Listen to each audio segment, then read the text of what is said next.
Luar biasa, bravo Pak Prabowo. Ini mah gila. Dua presiden Indonesia ketipu koruptor. Aset negara terancam ludes di Prancis. Gila sih, nggak nyangka banget.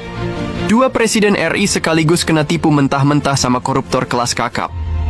Gara-gara kasus ini, dua kedutaan besar RI bisa-bisa kena eksekusi dan diambil alih. Ini bukan hoax atau cerita drama, tapi beneran ada pihak yang ngajukan permohonan ke pengadilan Prancis buat nyita aset pemerintah Indonesia yang ada di Paris.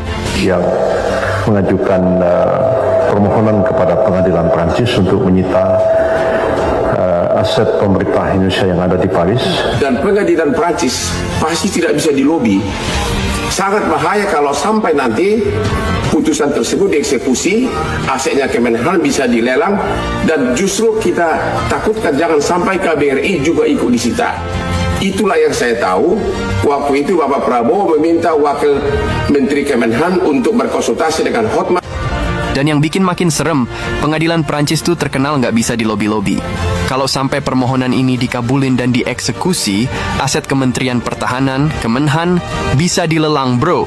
Lebih parahnya lagi, KBRI di sana juga bisa ikutan kena sikat. Nah, ini yang bikin deg-degan.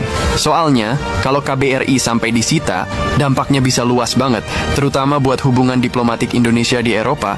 Kronologi panjang sejak zaman Presiden ke-6 Susilo Bambang Yudhoyono sampai Presiden ke-7 Jokowi.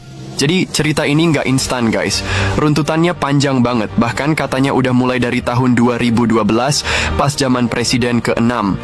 Nah, makin panas di tahun 2014. Sampai akhirnya kasus ini bikin heboh karena ada oknum perwira tinggi yang ikut terseret.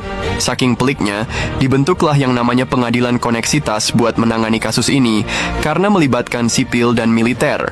Waktu itu, Jampidmil, Jaksa Agung Muda Pidana Militer, langsung gercep dapat instruksi dari Jaksa Agung buat ngebentuk tim penyidik koneksitas.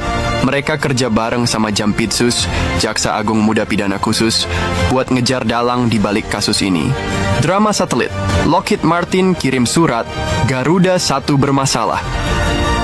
Pada tahun 2015, perusahaan raksasa asal Amerika, Lockheed Martin, ngirimin surat terkait satelit Garuda 1. Nah, di surat itu disebutkan kalau Garuda 1 mengalami thruster anomaly alias gangguan di pendorong satelitnya. Lockheed Martin pun ngasih saran supaya satelit itu di-decommissioning alias dinonaktifkan. Masalahnya, ada seseorang yang sekarang udah diadili yang ngeyakinin oknum petinggi Kemenhan buat nyari solusi biar slot orbit 123 yang diisi Garuda 1 nggak sampai